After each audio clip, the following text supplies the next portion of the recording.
Hello everyone, welcome back to my channel Kitty's lifestyle Andaman ডায়েরির part 6 নিয়ে আমি চলে এসেছি তোমাদের ফুল ইনফরমেশন দিতে।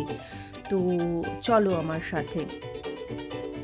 কালকে আমরা খুব এনজয় করেছিলাম, রাত্রিবেলায় বীরের বার্থডে কাটিয়েছিলাম অ্যান্ড রিসর্টে খুব এনজয় করেছি বীরের বার্থডেটা। তো সকাল সকাল আমরা ডিসাইড করি সকাল 7টার সময় আমাদের গাড়ি ডেকে নিই অ্যান্ড আমরা আমাদের ফার্স্ট যে বিচ ভিজিট করতে যাচ্ছি সেটা হচ্ছে সীতাপুর বিচ। তো সীতাপুর বিচ কিন্তু সানরাইজের জন্য ভীষণভাবে বিখ্যাত। এই সময়টা চলছিল লো রাইড, ওই জন্য আমরা খুব সুন্দরভাবে পায়ে হেঁটে পুরো বিচটা আমরা ঘুরতে পারছিলাম।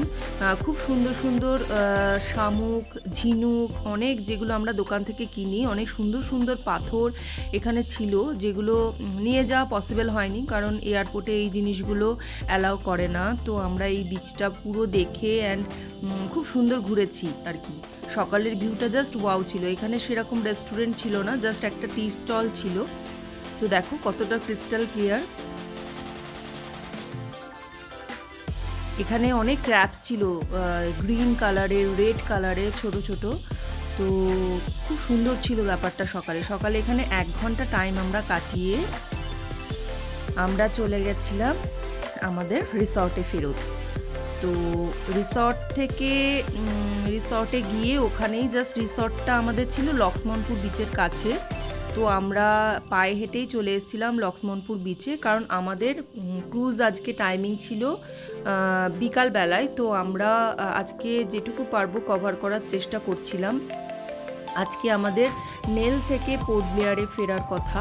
তো সেই মতন আমরা সীতাপুর বিচ অ্যান্ড লক্ষ্মণপুর বিচটা মোটামুটি কভার করে নিয়েছিলাম যাওয়ার আগে। তো চলো আমার সাথে। এই দেখো লক্ষ্মণপুর বিচটা, এইভাবে আমরা এখান থেকে নামছি। লক্ষ্মণপুর বিচ কিন্তু সানসেটের জন্য বিখ্যাত। তো এখানকার সানসেটটা জাস্ট দেখার মতন। আর এখানে লো টাইড এখানেও চলছিল, ওই জন্য বিচটাতে আমরা মোটামুটি ঘুরতে পেরেছি। এখানে অনেক কোরাল, সামুদ্রিক প্রাণী, অনেক টাইপের জিনিস দেখা গেছিলো। তো সেগুলো আমরা কিছু ভিডিও অ্যান্ড ফটোস ক্লিক করেছি। এরপরে আমরা চলে গেছিলাম নেক্সট ডেস্টিনেশন অ্যান্ড আমাদের লাস্ট ডেস্টিনেশন ভরতপুর বিচ। তো ভরতপুর বিচ কিন্তু exotic coral and vibrant aquatic লাইফের জন্য খুব সুন্দর জায়গা। পুরো ক্রিস্টাল ক্লিয়ার হোয়াইট স্যান্ডের মধ্যে দেখো আমরা হেঁটে চলেছি, পুরো পাটা দেখা যাচ্ছে, এতটা সুন্দর জায়গা ছিল। তো যাই হোক, টাইম চলে এসেছিলো আমাদের। আমরা পৌঁছে গেছিলাম আমাদের ক্রুজের উদ্দেশ্যে।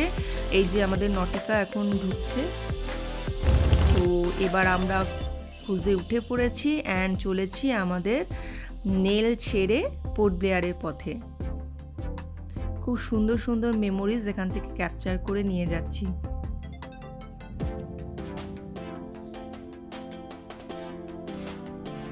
নেল আইল্যান্ডটা আমার সব থেকে বেস্ট লেগেছে, কারণ এখানে এত সুন্দর সুন্দর জিনিস ছিল যেগুলো তোমার ন্যাচারালি ওয়াটারের মধ্যে দেখা যাচ্ছিল, এতটা সুন্দর ছিল ব্যাপারটা। পুরো ক্রিস্টাল ক্লিয়ার ওয়াটার ছিল, দেখতেই পেলে পুরো ভিডিওটা। আমার আগের ভিডিওগুলো অবশ্যই তোমরা নিশ্চয়ই দেখেছো, কমেন্ট করে জানিও যে কেমন হয়েছে।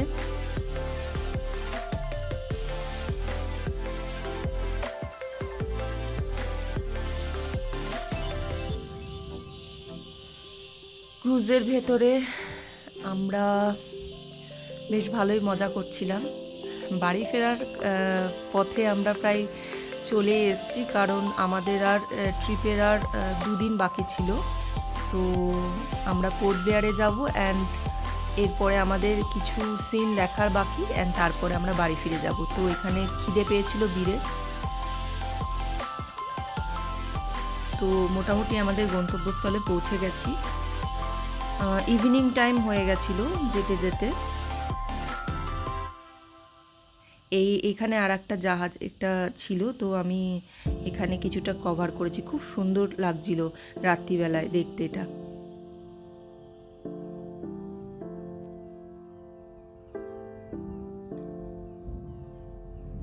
তো চলো আমরা পৌঁছে গেছি অ্যান্ড নামার সময় হয়ে গেছে। আমরা পৌঁছে গেছি পোর্ট ব্লেয়ারে।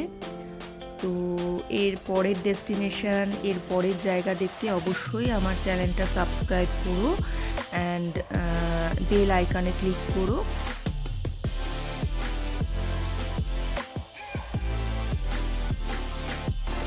অ্যান্ড এরকম সুন্দর সুন্দর আন্দামানের ডিটেলস জানার জন্য স্টে উইথ মি। তো চলো বাই বাই, আজকের মতন এইটুকুনি, টাটা।